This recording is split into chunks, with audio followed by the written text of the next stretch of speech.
My last several nickel hunt and album filled episodes have been really good.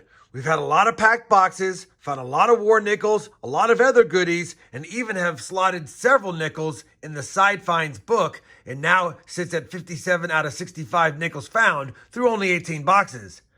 That being said, we've still struggled finding that 39S and that 50D to get the Series 2 book album done, but we are trying to get it done before the 167th box, because that's how many boxes it took to complete the Series 1. Stay tuned for episode number 108, and we have boxes 84 and 85 to hunt to see if we can find an album slaughter for this Jefferson Nickels album.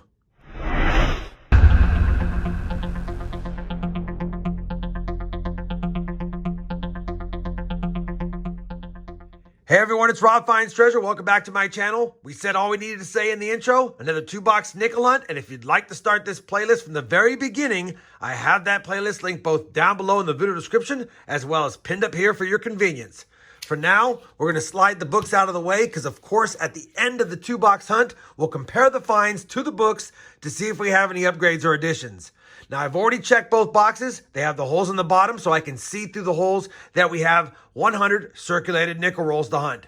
I'm going to kick off with this box, and hopefully my nickels stay hot because, like I said in the intro, I think 4 or 5 episodes in a row, we've had really good nickel hunts. So hopefully we stay on the hot boxes. We'll have to see. Same banks, same as before, and we're just hoping to find some goodies.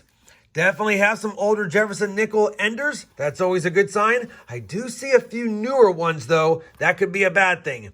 Let's go ahead and kick off this hunt with the very first roll. And as always, I'll bring you guys in if and when we have a find. Roll number 4 is going to give us our first nickel find from the 40s, and it's a darkened 1949 Denver. And since it's a Denver, we'll just quickly check it for that D over S, which I don't see. First nickel from the 40s is a 49D to go along with 3 other nickels from the 50s. Roll number 7 will give us another 1940s nickel, and this one's from 1946. And I think there might be a mint mark on that one. And there is a 1946S. We'll take it. Roll number 8, we've got a 1948. 1948 Philadelphia. Roll number 10, we've got a 1941 Jefferson nickel minted in Philadelphia. And while I have you here, I also found a Canadian nickel from 1998.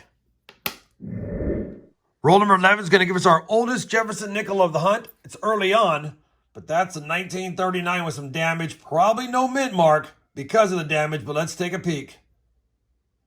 And I don't see a mint mark. Looks like it's going to be a 1939 Philadelphia with some damage. Let's just see if it's the DDR.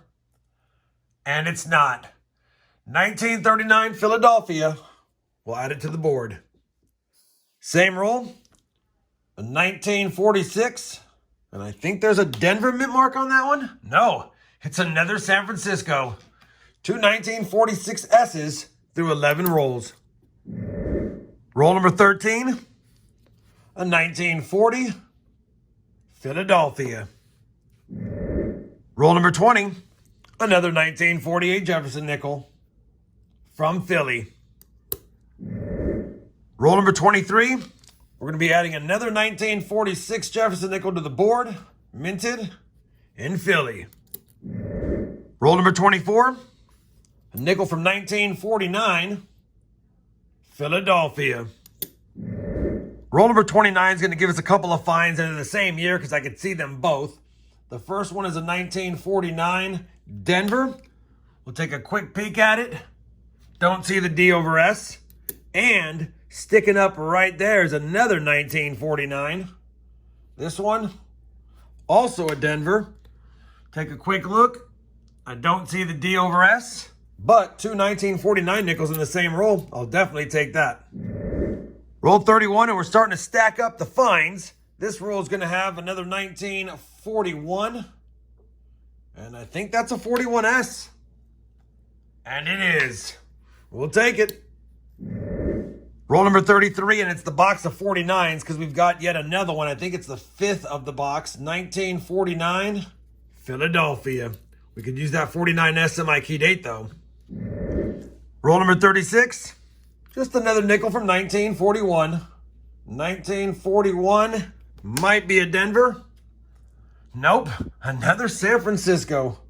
We'll take it.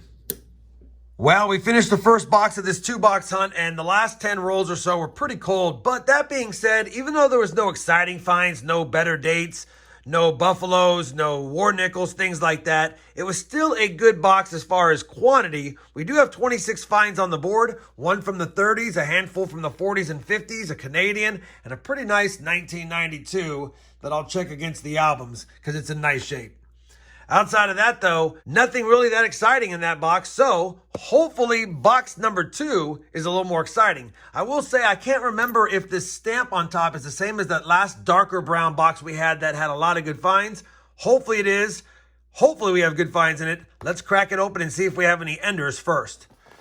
All right, let's just see what we got on the top side of this box. Didn't see anything fancy schmancy from the bottom. And I don't see anything fancy schmancy on the top.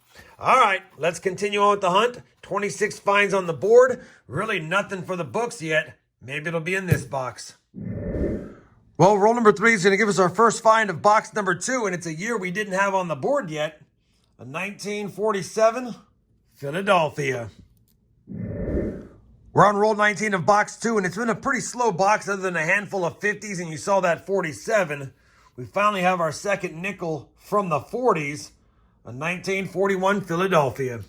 Very next roll, roll 20, another 1941, but this time, a 41S. Roll 21, 3 rolls in a row with the 40s find, a 1940 Philly. Roll number 80 of 100.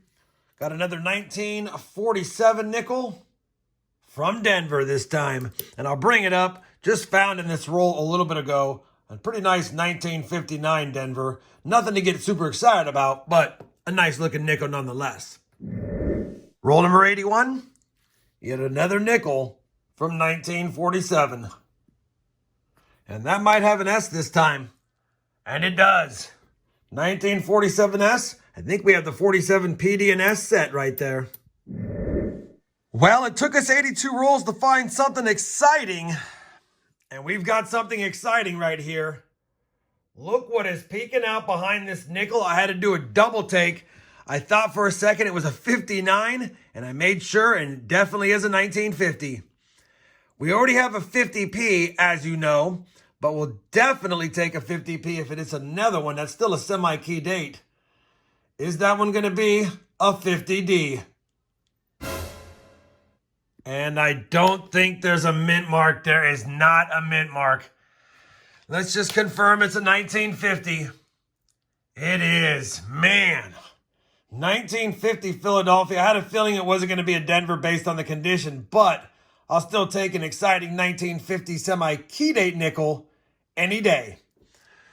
First really good find of the hunt. 18 rolls left. Well, we're on roll number 85, the 35th roll of this box, and the box is starting to get a little interesting. I'll show you something I thought was pretty odd. I put a 1959 under the scope to make sure it was a 59 and not a 39, and I know it's probably just damage or maybe a die chip, but it almost gave me pause there, because definitely something different. Anyway, we'll hold on to it as an oddity. But I bring you in now because look at this. We've got a 1938 nickel, and it looks like it's in decent shape. It definitely looks like it's in decent shape to me. Let's see if it has a mint mark. A DRS would be a key date for the 1938 year. And this might be one. And it's not going to be, I don't think, 1938 Philly. You know what? We'll take it. It's not in bad shape overall, and it might be an upgrader. Love seeing that 38 first year Jefferson nickel in a box. We'll take it. 38, 39, and a 50. None with mint marks. Roll number 86. Another nickel from 1941. 1941. And I think that's going to be another San Francisco. And it is. We'll take it. Roll number 89 is going to give us a transition year nickel. It's a 1942. And I didn't see it was silver by the edge, but it doesn't look like it couldn't be by this angle either. So let's just double check. And it's not going to be a silver, and it's not going to be the Denver we need, but we'll take it. 1942 Philly. Roll number 93 is going to give us another 1941 nickel. Pretty tarnished. 1941. And I believe that's a Denver. And it is. Same roll, and just a few coins later, we had an old reverse, flipped it. It's a 1941. And that's going to be a 41 San Francisco. Well, that's going to do for that 2-box hunt. And I know we didn't get any war nickels. I know we didn't get any Buffalo nickels. And I know we didn't get any key dates. But it was still a productive 2-box hunt. 50 finds are on the board. 26 from box 1, 24 from box 2. We also had 3 close calls. No mint marks, though. 38p, 39p, and 50p. I'll take this on my key date. We had a handful of estimated 40s finds that might be able to be used as a addition or an upgrade for the second book. But I don't think we're going to have any upgrades or additions for the Series 2 book unless that 38 upgrades. We'll have to see. On top of that, we had the Canadian and that odd-looking 1959 and a pretty nice 1959 Denver to boot. Let me compare the finds to the books, and I'll be back with a look at the books and some final thoughts on the hunt. Well, we've compared the finds to both albums. No additions, but we had an upgrade for each because we were able to slot that 1938 Philadelphia in our main book here, upgraded the one in there, took the one out of there, and plugged it into the slot in this book. And then, of course, the worst of the 3, I went ahead and put in my collection. So now, after 85 boxes, we are still hard stuck at 134 out of 136 for the Series 2 book. Still need that 39S and the 50D. And we didn't add any more for Series 3, so we're at 57 out of 65 through 20 boxes. I know we didn't have any fantastic finds, but it was still a lot of fun, and we got an upgrade this late in the game. If you guys enjoyed this 2-box hunt, I'd appreciate that thumbs up. And as always, everyone, happy hunting, and thanks for watching.